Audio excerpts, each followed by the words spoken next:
Big boss Kannada season 12ರ ಶೋನಲ್ಲಿ ಕಾವ್ಯ ಶೈವ ಹಾಗೂ ಗಿಲ್ಲಿ ನಟ ಅವರ ಸ್ನೇಹವೇ ಹೈಲೈಟ್ ಆಗಿದೆ. ಈ ಮಧ್ಯೆ ಕಾವು ಕಾವು ಅಂತ ಗಿಲ್ಲಿ ಕರೆಯೋದು, ಕಾವ್ಯ ತನ್ನ ಹುಡುಗಿ ಎನ್ನುವಂತೆ ಮಾತನಾಡೋದು, ವರ್ತಿಸೋದು ಕಾವ್ಯಗೆ ಇರಿಟೇಟ್ ಆಗಿತ್ತು. ಇದನ್ನ ಅವರು ವಿರೋಧಿಸಿದ್ರೆ ಮನೆಯವರು ಬೆಂಬಲ ಕೊಟ್ರು.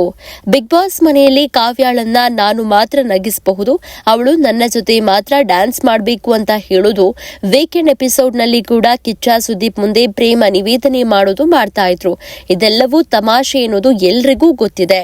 ಕಾವ್ಯ ಶೈವ ಜೊತೆಗೆ ಗಿಲ್ಲಿ ನಟ ಅವರು ಕಾಮಿಡಿ ಮಾಡೋದು, ರೇಗಿಸೋದು, ಯಾವಾಗಲೂ ಅವರ ಪರವಾಗಿ ಇರೋದು, ಕಾವ್ಯ ಭಾವನೆಗಳಿಗೆ ಮಾತ್ರ ಬೆಲೆ ಕೊಡ್ತಾರೆ ಎನ್ನುವುದು ದೊಡ್ಡ ಮಟ್ಟದಲ್ಲಿ ಚರ್ಚೆಯಾಗಿತ್ತು.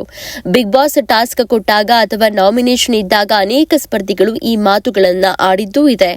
ಗಿಲ್ಲಿ ನಟ ಈ ರೀತಿ ಮಾಡ್ತಾ ಇರೋದು ಹೊರಗಡೆ ಬೇರೊಂದು ಹೆಸರು ಕೊಡುತ್ತೆ ಅಥವಾ ಜನರು ತಪ್ಪಾಗಿ ತಿಳಿದುಕೊಳ್ಳಬಹುದು ಅಥವಾ ನನ್ನ ಆಟವನ್ನ ಗುರುತಿಸದೇ ಇರಬಹುದು ಎಂಬ ಕಾರಣಕ್ಕೆ ಕಾವ್ಯ ಶೈವ ಅವರು ಇದನ್ನ ತಡೆಯುವ ಯತ್ನ ಮಾಡಿದ್ರು. ಇದೇ ಕಾರಣ ನೀಡಿ ಗಿಲ್ಲಿಯನ್ನ ನಾಮಿನೇಟ್ ಕೂಡ ಮಾಡಿದ್ರು. ಆದ್ರೆ ಗಿಲ್ಲಿ ನಟನನ್ನ ಕಾವ್ಯ ಅವರು ಅಣ್ಣ ಅಂತ ಕರೆದಿದ್ರು. ಅಷ್ಟೇ ಅಲ್ಲದೆ ರಾಖಿ ಕಟ್ಟಲು ಮುಂದಾಗಿದ್ರು ಕೂಡ ಅವರ ಮನೆಯವರು ಅವರನ್ನ ಒಪ್ಕೊಂಡಿದ್ದಾರೆ. ಅಂದ್ರೆ ಗಿಲ್ಲಿ ನಟ ಮಾಡುವಂತಹ ಕಾಮಿಡಿ ಸ್ನೇಹ ಚೆನ್ನಾಗಿದೆ, ಗಿಲ್ಲಿಯನ್ನ ನಾಮಿನೇಟ್ ಮಾಡಬಾರ್ದಿತ್ತು, ಗಿಲ್ಲಿ ನಟನಿಗೆ ಮೊಟ್ಟೆ ಹಣ್ಣು ಕೊಡು, ಗಿಲ್ಲಿ ನಟನನ್ನ ಅಣ್ಣ ಅಂತ ಕರಿಬೇಡ ಅಂದೆಲ್ಲ ಹೇಳಿದ್ರು. ಇದು ಯಾವ ತರಹದ ಲೆಕ್ಕಾಚಾರ ಅಂತ ಸೋಷಿಯಲ್ ಮೀಡಿಯಾದಲ್ಲಿ ವೈರಲ್ ಆಗ್ತಾ ಇದೆ, ಚರ್ಚೆ ಕೂಡ ಆಗ್ತಾ ಇದೆ. ಗಿಲ್ಲಿ ನಟನಿಗೆ ಕಾವ್ಯ ಕುಟುಂಬದವರು ಬೆಳ್ಳಿಯ ಬ್ರಾಸ್ಲೆಟ್ ಗಿಫ್ಟ್ ಆಗಿ ಕೊಟ್ಟಿದ್ದು ಕೂಡ ಚರ್ಚೆಯಾಗ್ತಾ ಇದೆ. ಮತ್ತಷ್ಟು ಸುದ್ದಿಗಳಿಗಾಗಿ ನೋಡ್ತಾ ಇರಿ ಪಬ್ಲಿಕ್ ನ್ಯೂಸ್ 24x7. ಇದು ಸತ್ಯದ ಧ್ವನಿ.